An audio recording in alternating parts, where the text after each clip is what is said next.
मुझे छोड़ दो, जाने दो। इसे सबक सिखाना होगा। अगर ये भाग जाती तो क्या होता अम्मी? हमारे सबके पर पानी फिर जाता। क्या डरती हो तुम मुझसे? करीब मत आना। मैं तुम्हारा शौहर हूं। मैं जाकर बात करता हूं। अम्मी से भी बात करूंगा। तुम्हें सजा नहीं मिलने दूंगा।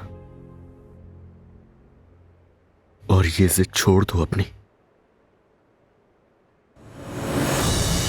सुहा को मेरे हवाले कर दे और मैं अदनान से कहूंगी कि आपका जो भी हिस्सा है वो आपको वापस कर दे।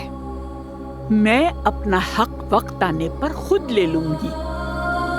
मुझे लगता है तुम मुझे अभी तक नहीं समझ सके हामिद। तुमने मेरी एक भी बात नहीं मानी। हथियार नीचे रख दिया जाए। सोहा और बाकी सबको लेकर आओ जल्दी।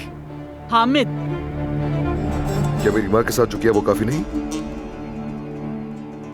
जमरुद और सोहा से दूर रहिए। मैं आपको मिस्टर अदनान के खानदान के बारे में बहुत कुछ बताना चाहता हूँ, लेकिन जब आप चाहें। तुम्हें जो भी कहना है जल्दी कहो। तुम इस खानदान की हकदार नहीं। तुम एक ऐसी औरत हो जिसकी कोई इज्जत नहीं। तुम्हारा वही करो ताकि अपने खानदान को बचा सको और जमरुद को भी उसकी असल जगह भेज दो।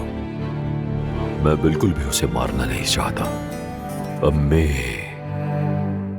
आपने मेरे साथ क्या किया? मैं तो जमरुद को भी मारना नहीं चाहता।